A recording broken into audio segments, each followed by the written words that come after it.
Car में बैठे संपादक की कॉलर पकड़कर उसकी मजम्मत क्यों की गई?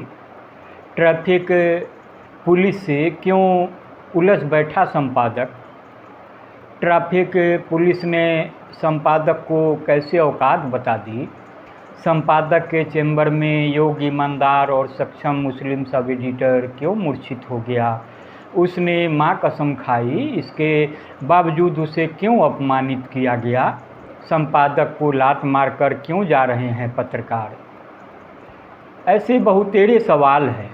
इन सवालों को उठाया है बिहार के वरिष्ठ पत्रकार विवेश त्रिवेदी ने। इसे मैंने आपके लिए साभार लिया है। आप अगर पत्रकारिता में हैं तो आप इसकी गहराई को समझेंगे।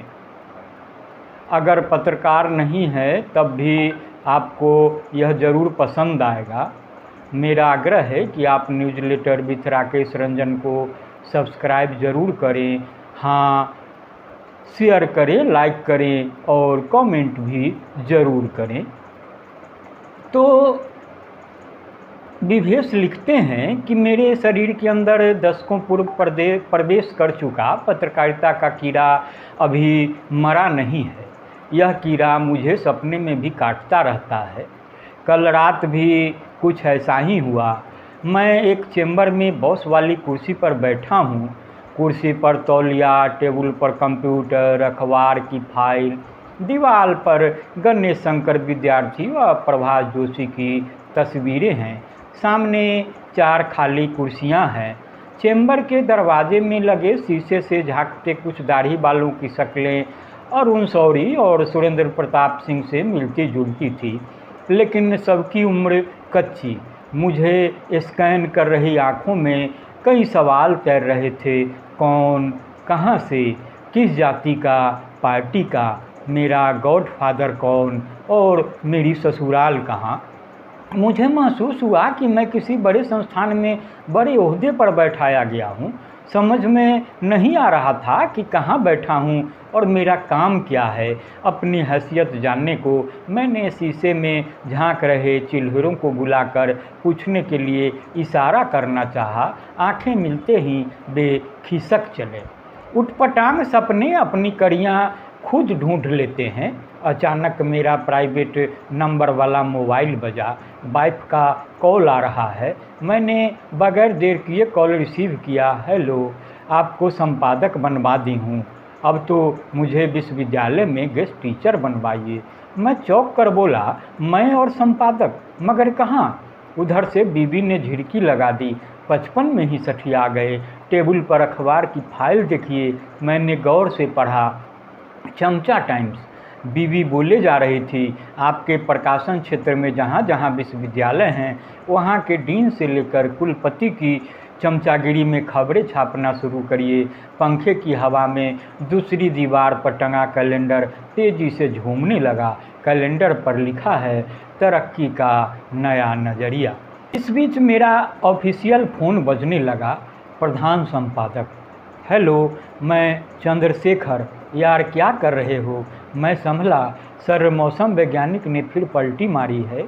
सरकार बदलने जा रही है। नई सरकार में मुजफ्फरपुर के भावी मंत्रियों पर स्टोरी कर रहा हूँ। एंकर छापेंगे।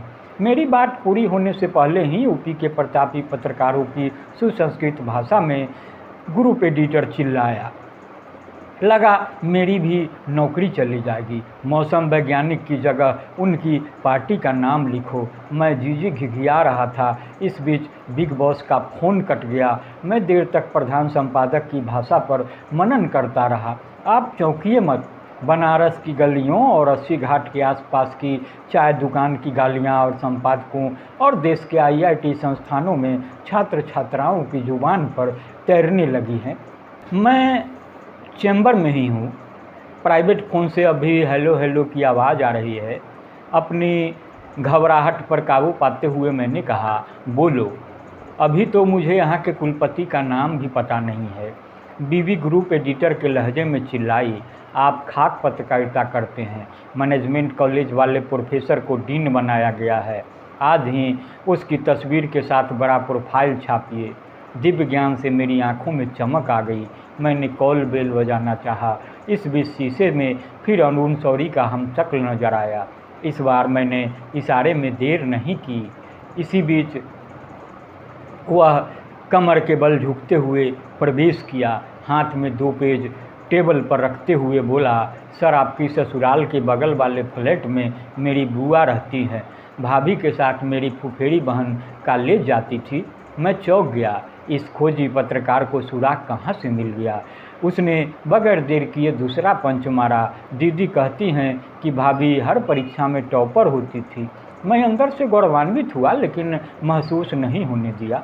बीवी को टॉपर बनाने की तरकीबें दिमाग में कौध गई। मैं भूला नहीं हूँ। उसने तीसरा पंच दे मारा। मैं भी कान्यकुब्ज हूँ, हेल्थ बीट देखता हूँ। इस बीच प्रधान संपादक का कॉल फिर घनघनाया। मेरी समझ में नहीं आ रहा था कि मोबाइल कॉल रिसीव करूं या पेज चेक करूं, पहले बिग बॉस का आदेश सुनूं या बीवी का। मैंने कॉल रिसीव करने से पहले 3 पंच मार चुके खोजी शिकारी पर सख्त नज़रों से देखा। उसने जल्दी जल्दी निर्देश दिया, आज से तुम हेल्थ के साथ विश्वविद्यालय बीट भी देखोगे। अभी डीन से बात करो, उनका प्रोफाइल छापना है। बड़े शिक्षाविद हैं, भले यहाँ उन्हें कोई नहीं जानता, बाहर बहुत नाम है। उन्हें बोलना स्थानीय संपादक याद कर रहे थे। दोनों पेज उठाकर ले जाओ, तुम लोग खुद पेज देख लो। फ्रंट पेज पर सुकुमार ने पलटी मारी की जगह पार्टी ने पलटी मारी लिखवाओ। पेज समय पर छोड़ना है और हाँ, कोई गलती नहीं छूटनी चाहिए। अंदर कोई नहीं आएगा, बॉस का कॉल आ रहा है। अब बिग बॉस की बारी थी। अम्मा यार, बंगाल में मेरे साला का फिर वारंट जारी कैसे हो गया। बनारस से मुजफ्फरपुर निकलते समय तुमने कहा था केस फाइनल हो गया है। उसी के इनाम में तुम्हें मुजफ्फरपुर का संपादक बनाया। मेरा साला रेप नहीं कर सकता, उस पर लगाया गया आरोप झूठा है। मेरी सलहज हर बार ताने देती हैं, आपके साला छक्का हैं। बेचारी की ज़िंदगी बर्बाद हो गई। वह पुलिस को बयान दे चुकी है, डॉक्टर की रिपोर्ट है।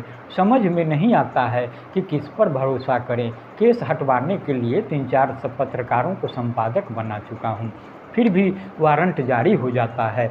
तुम्हें भी मैंने इसी गरज से बनारस में संपादक बनाया था। कुछ करो यार, 1 सप्ताह की छुट्टी लेकर बनारस चले जाओ। वहाँ के पुराने परिचित एसपी या दरोगा से बात करो। आधा घंटा में मैं फिर कॉल करता हूँ। तो आगे आपको बताऊंगा कि संपादक की बीवी गेस्ट टीचर कैसे बनी। फिलहाल आज इतना ही। आप इसे सुने और गुने तो नमस्कार।